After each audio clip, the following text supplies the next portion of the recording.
The Supreme Court today releasing its latest batch of opinions. They include reviving a straight woman's reverse discrimination claim, siding with a Catholic charity's push for tax exemptions in Wisconsin, and throwing out Mexico's lawsuit against the U.S. gun industry.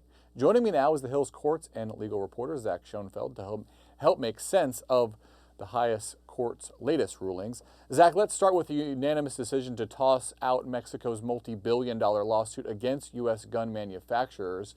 How major of a win is this for gun companies, and what protections did justices rule they have? Hey, Drew, a big day at the Supreme Court this morning. The court handing down lots of opinions. I've got them right here in my hand. Lots of paper coming down this morning. This first case that dealt with Mexico's lawsuit against the U.S. gun industry, this was a unanimous decision authored by Justice Elena Kagan, who is former President Obama's second appointee to the court.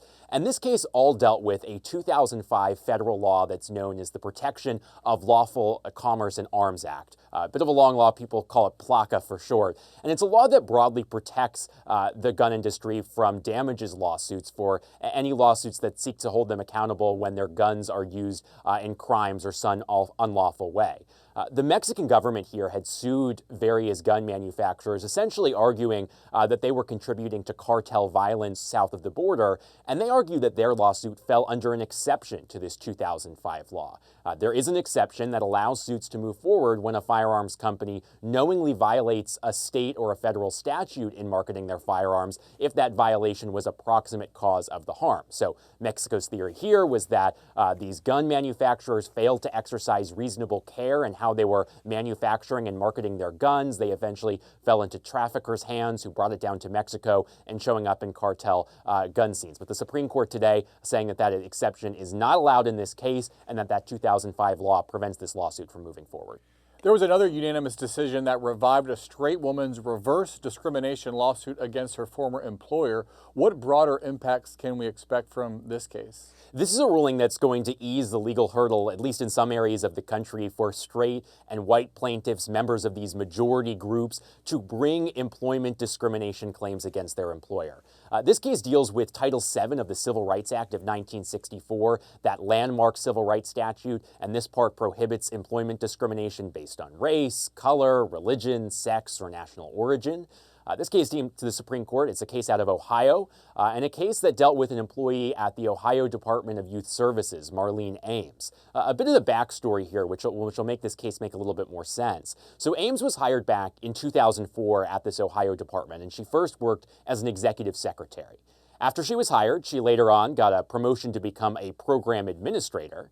And then in 2019, she was seeking another promotion. She was interviewed for that promotion to become in a new management position, but after being interviewed, she didn't get the job. The department instead, months later, gave it to a lesbian woman.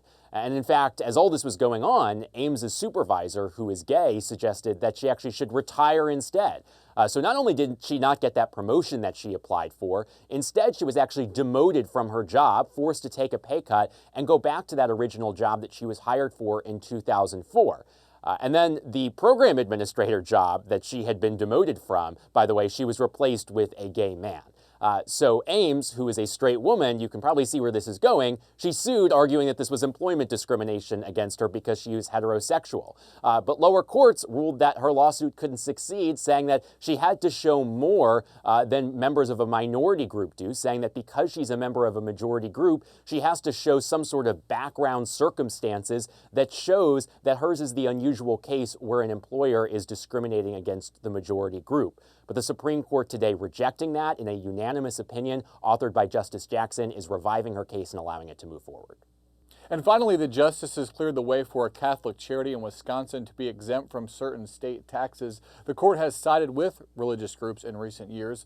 What was at the heart of this case, and will this now limit the power of a state that it has to create certain criteria for an organization to reach tax-exempt status? At the heart of this case was whether Wisconsin could question whether Catholic Charities Bureau meets the state's criteria for qualifying for a religious exemption from its state unemployment taxes. Wisconsin requires organizations to get this exemption. They have to show that they are operated primarily for religious purposes. So the question here became, does Catholic Charities meet that criteria?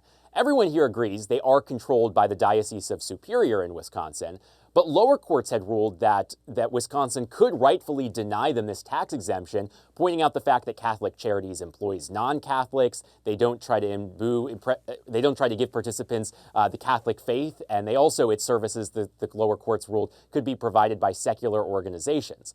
But the Supreme Court in today's ruling is unanimously rejecting that. This is an opinion authored by Justice Sonia Sotomayor, former President Obama's first appointee to the court. She wrote that Wisconsin's setup here violates the First Amendment because of how it draws these theological lines. She wrote that, quote, much like a law exempting only those religious organizations that perform baptisms or worship on Sundays, that this setup, quote, establishes a preference for certain religions based on the commands of their religious doctrine. So because of that, Sotomayor wrote that this statute cannot stand under the First Amendment. All right, lots of interesting news from the Supreme Court. Thanks as always, Zach Schoenfeld. Thanks, Drew.